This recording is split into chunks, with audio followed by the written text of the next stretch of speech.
afternoon, everyone. Bonjour à tous. Thank you for joining us. My name is Nick Boisvert, and I will be your moderator. Before we begin, please note that this press conference includes simultaneous and sign language interpretation services. It is available either in full French or in full English. If you're watching live, you can find our stream in each language on YouTube. Simply search our channels at City of Ottawa or Ville d'Ottawa. A note to media outlets joining us on Zoom. If you would like audio interpretation, click the interpretation globe icon in the bottom menu, then select your preferred language. You can ask your questions in the language of your choice. Today, we will be hearing remarks from Renee Amilcar, General Manager, Transit Services Department. And available to answer questions from the media, we also have Richard Holder, Director, Engineering Services, Troy Charter, Director, Transit Service Delivery and Rail Operations, Nicolas Truchon, Chief Executive Officer, Rideau Transit Group, and Enrique Martinez, General Manager, Rideau Transit Maintenance. At this time, I would like to invite Renee Amilcar, General Manager of the Transit Services Department, to say a few words. Merci beaucoup, Nick. Bon après-midi tout le monde. Good afternoon, everyone. Thank you for being here today. This is day 11 of the service disruption. Yesterday, we provided a lot of information about our rationale and plan for the gradual return to service.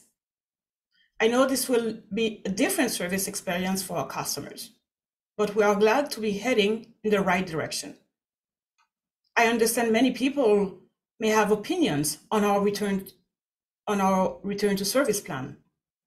We should take a moment to recognize that our LRT system was designed to be adaptable and flexible. We are using this design to be proactive and respond to changing conditions. Let's recognize that we have the option to use this flexibility when it is required to serve our customers. I want to take time to review details of the service plan, as I know we provided you a lot of information. At this time, we still anticipate that we'll be able to begin the gradual resumption of service on Monday, July 31st. To confirm that we can begin the service resumption, there are 3 requirements.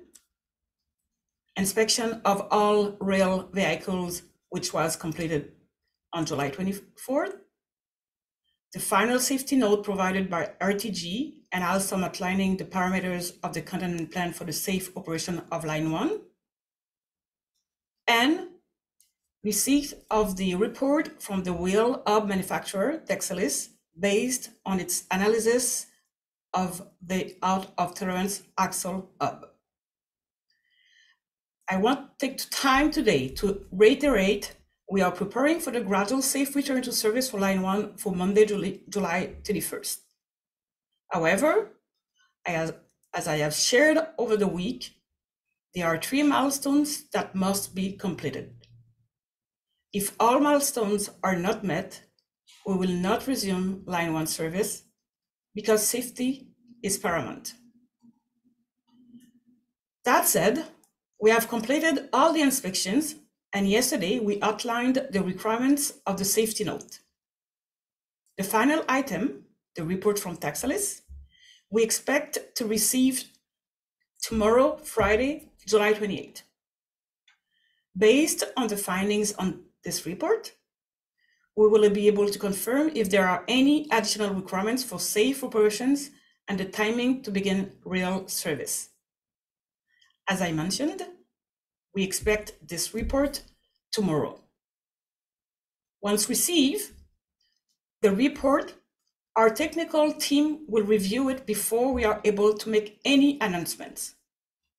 This may mean that our daily media availability will be later in the day, tomorrow. RTG continues to make progress on increasing the number of single car trains ready for operation. There are currently 8 available single car trains. We anticipate there will be sufficient vehicles ready for service resumption on Monday.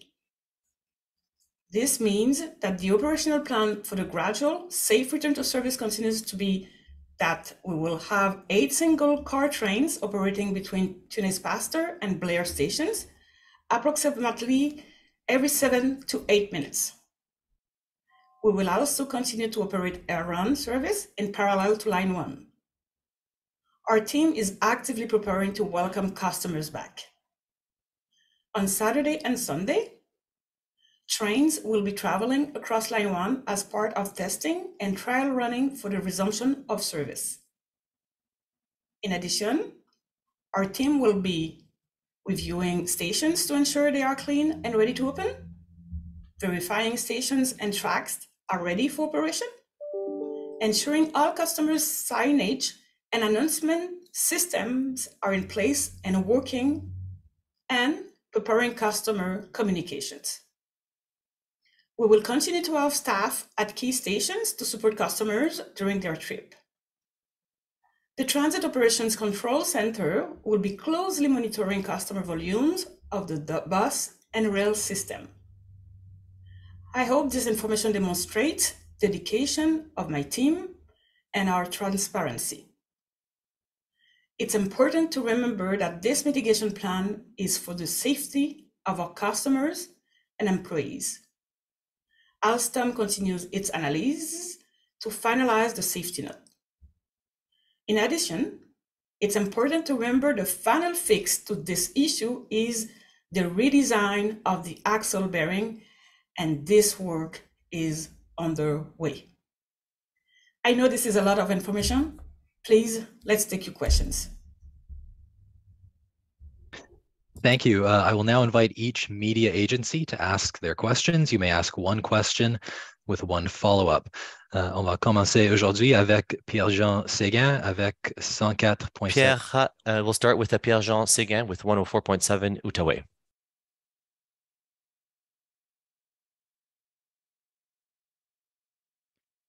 Pierre-Jean, est-ce que vous êtes là? Pierre-Jean, can you hear us? Okay, we will go back to Pierre-Jean if he joins us. We'll start then with Rochelle El-Soufi at CBC Ottawa. Hi there. Renee Amilcar, you mentioned there is 3 milestones to complete before return to service on Monday. So there is a chance that the LRT does not return to service. How confident are you that it will return to service on Monday? Thank you for the question. As I said, we have three main points to get. So we have inspected all the vehicles. We have received a draft safety note from Alstom, which is very, very close to the final one. However, we're still waiting for the report from Texalis, which we will receive tomorrow. So I'm confident. I'm still confident, but I cannot speculate because I don't know what this report will say. And definitively, I look forward to see that report. And we know that the LRT will not be running at full capacity if it is returned to service on Monday. What is the recommendations to commuters to take R1 buses or the LRT, and how are you planning to manage the crowds? Thank you for the question. So definitively, I will recommend our customers to take either the train or the air service. However, during the peak hour, maybe we can more split the way that they will travel. So maybe a third can take the air service and 2/3 can take the train. However, we'll have people at TOCC and at most of our platforms to control the load and to direct people to the right direction, or either wait for another train or take the air service. And we can incorporate 1 or 2 trains where we think that we could have potentially a huge crowd. Thank you, Rochelle. We'll go next to Josh Pringle at CTV Ottawa.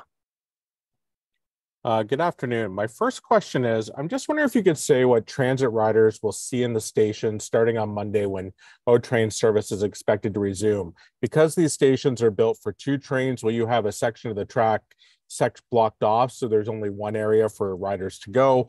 Will there be staff directing people, making sure there's not too many people on the train? What can people expect on Monday? Troy, please. Great, thank you very much for the question. Yeah, on Monday morning, as I mentioned, we will have staff on the platforms helping to direct customers. We will not be blocking off sections of the platforms.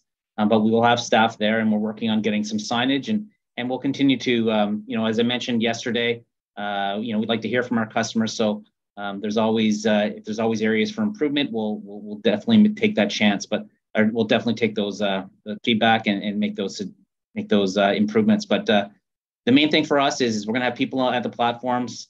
They're large platforms. They'll be very intuitive, but we'll be able to assist and help direct people to those locations. We know that for most periods of the time of the day that the rail line has the capacity with the 8 single car trains to meet our summer ridership. So we're not anticipating any problems at this point. But as Madame Elcar has mentioned, we'll be very, very proactive in monitoring through the TFCC and using our field staff to give us information, and we'll make adjustments as we need to. But it'll be very intuitive for our customers. There'll be signage there, and there'll be people to assist. And my second question, a two-part question, will there still be 36 R1 buses running during peak periods? And as LRT vehicles get their new hubs, will they be immediately put into service so we could see all of a sudden 10 or 12 single car trains later next week into next week? Or will this be a slow, we'll start with 8 and see how ridership goes as we continue to investigate what happened a couple of weeks ago? Thank you very much for the question. So for next week, we'll have for the entire week 8 trains, 8 single cars, and we'll have 36 buses for the errand service. And when Alstom will be able to give us more vehicles, we'll do a permutation with those 8 trains to maintain probably the week after another 8 trains. But we have to play with the trains to be able to control the kilometer, because we don't want to give a service today and in 1 month stop everything because we have to inspect them or we have to change axles, etc. So we are doing that job, but for now we guarantee 8 trains, and before we be able to increment this number, we will keep errand service in place. Thank you very much. Thank you, Josh. Nous allons maintenant à Julien Paquette avec le droit. Julien Paquette with le droit.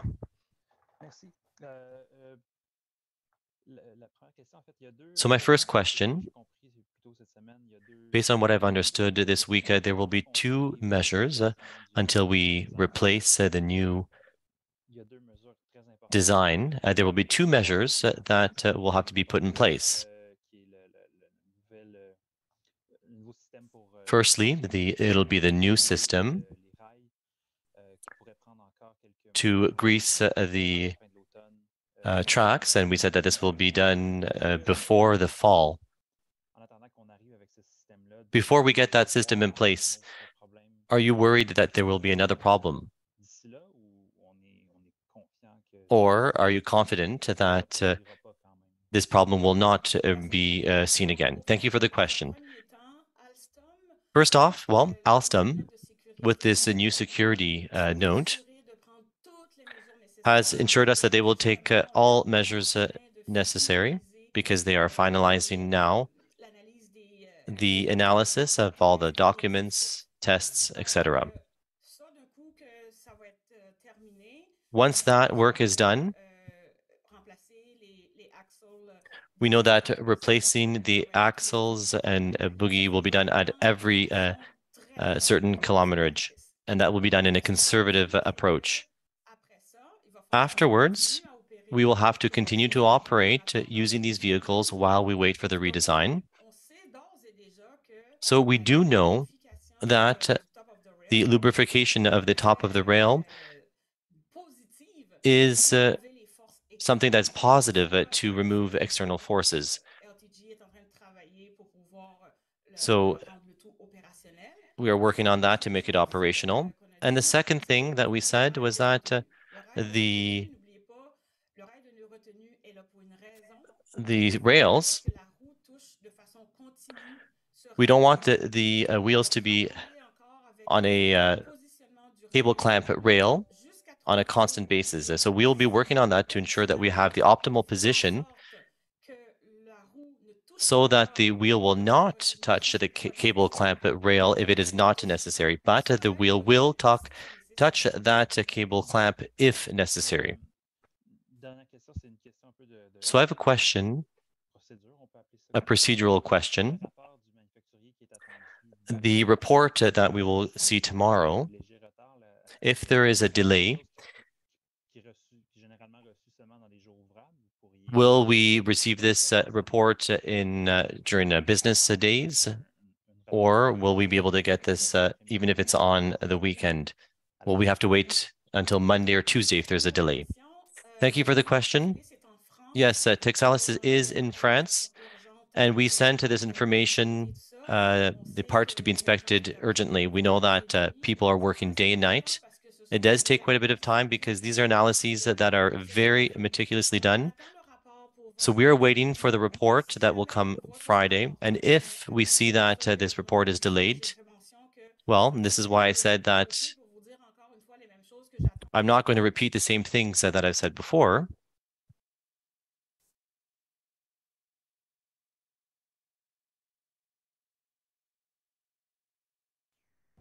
Pour les autres, on vous entend plus, Madame Amélicard. We can no longer hear you, Miss Amélicard. Can you hear me now? Oui. We can no longer hear you. Can you hear me now? Could you just repeat that last part, please? Yeah, I've got a new mic and it's very sensitive. Sorry about that. So we were talking about the report that Texalis will send. So Texalis is in France and people are working day and night in order to write this report. We're waiting for it tomorrow. If it is delayed and we have not had time to analyze it, we will give you more information later in the day tomorrow. We don't want to have a meeting tomorrow without any results. So the response is yes. If we don't have the information Friday, people will continue Saturday and Sunday so that we can get the results. And these results can influence the safety note that we have, which is the rough copy. It's not the final copy. We'll go next to Joanne. Thank you very much.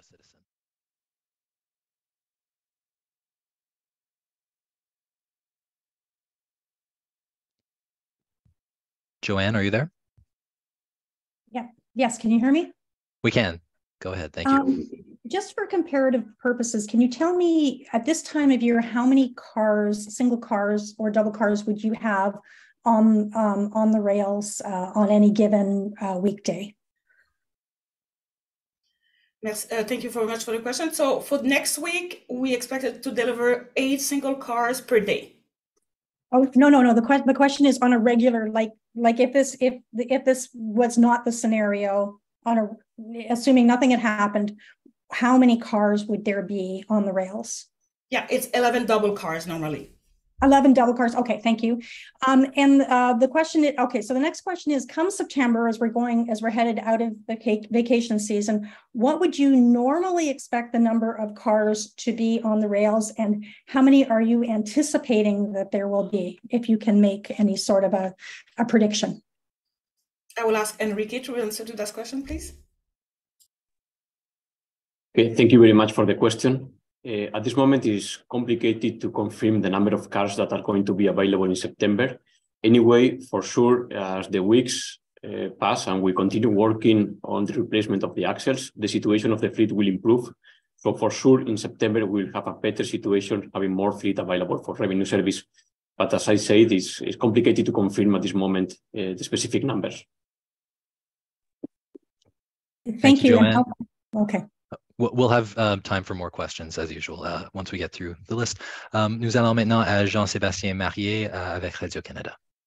Jean-Sébastien Marié with Radio-Canada. Before I ask my first question, could you just tell us in French and summarize this, what it will happen on Monday? You said it's conditional, but could you please repeat that? Yes, of course. On Monday, we will have 8 trains. We will have 8 in-service single-car trains, but we are working on this third point that I've shared with you, which is the report from Texalis. That report, once we receive it, we'll have to analyze it. And Alstom, based on the results of that report, will give us a final result of their security and safety note. Without that note, we can't do anything. We already have a rough draft, and that's why we've begun to work with our partners. We've changed certain points, and the Texalis report is important. We should be able to receive that, and it will confirm the information that we have now. Thank you very much. For that first question, could you please tell me, somebody talked about the capacity. Could you please talk to us about the number of users per hour for the Confederation line compared to the capacity of users that we will see on Monday? So I did have this information yesterday. Troy, do you have this at the tip of your tongue? Otherwise, I do have this information. Maybe you could send it to us by email afterwards. Sure. What is your communication plan for the weekend for users? So there is no surprise on Monday if there happens not to be a train.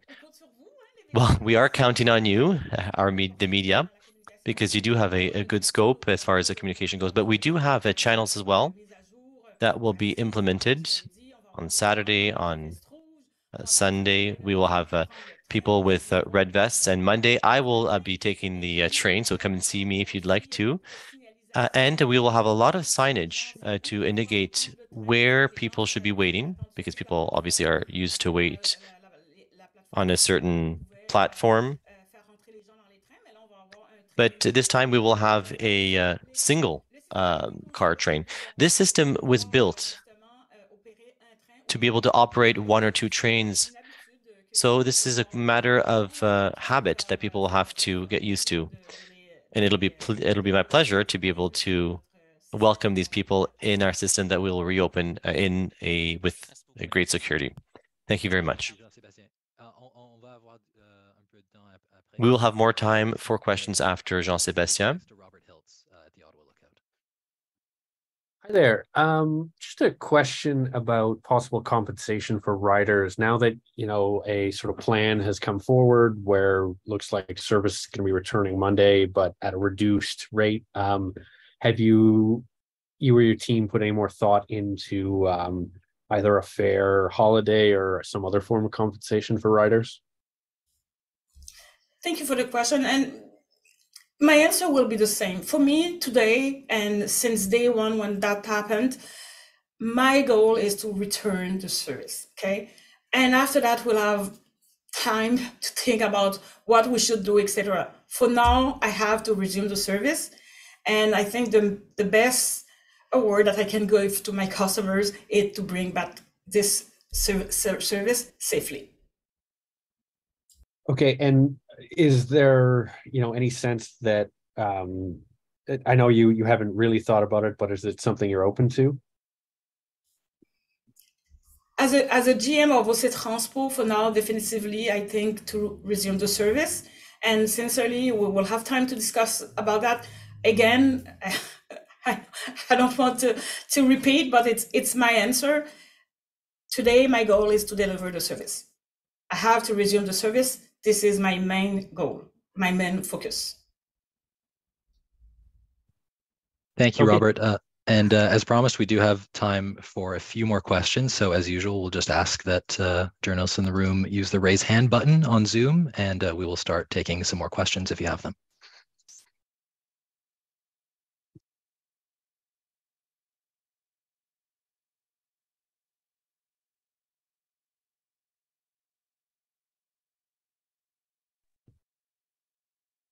We'll start with Joanne Locious at the Ottawa Citizen. Okay. So on a regular September morning, how many double cars would you normally have in operation? I'm just sort of trying to get some sort of picture in terms of what it would normally look like as people get back to work and students get back to school. Thank you for the question. So it's 13 double cars. But I would like to remind you that those 13 double cars, normally it was for the 2019 ridership. Since the COVID, the maximum that we have reached with the LRT, it's 43%. Okay, understood. Thank you. Thank you. Nous allons maintenant à Julien Paquette. Julien Paquette now. I have a quick question. I just want to ensure that the data on capacity in a normal time compared to what we will see on Monday is something that will be sent to everybody, not just one person. If you could send that to everybody, thank you. Merci, Julien. Maintenant, Jean-Sébastien Marier avec Radio-Canada. Jean-Sébastien Mariev with Radio-Canada. Ms. Amilcar, it's been about 10 days, if we count the hours that this service has been suspended. It was on Monday at 4:30, if I'm not mistaken. Do you have any idea of the ridership since that time? Because people said they had to find alternative ways to get to work. Some people are parking downtown. So concretely, the number of riders on the network, what does it look like compared to what it was before the closure of the Confederation line? Thank you for your question. Generally speaking, when it comes to traffic, car traffic, there has been a decrease, which is great because it's the summertime. And if I'm not mistaken, on Friday, there'll be the construction vacation that will begin here in Ottawa. So we will continue to see a decrease in the traffic. So this will give us a good opportunity for us to do all of the necessary work to ensure that there are the maximum number of vehicles and to give a good service to clients when they come back.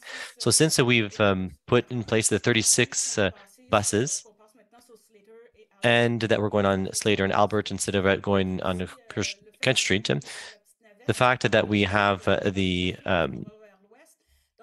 shuttle, that has helped us quite a bit, and we have seen a better service. It's not a perfect service, of course, because it's not the type of service that we are meant to offer, but we know that security is important, and we have listened to our riders, and quickly we were able to do what they requested.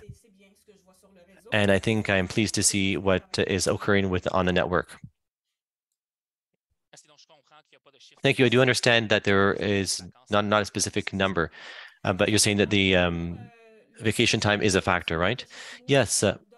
Every month, the third week of every month, we give the Transportation Commission the numbers for the month before. So we'll be able to share that data with you as soon as we get it.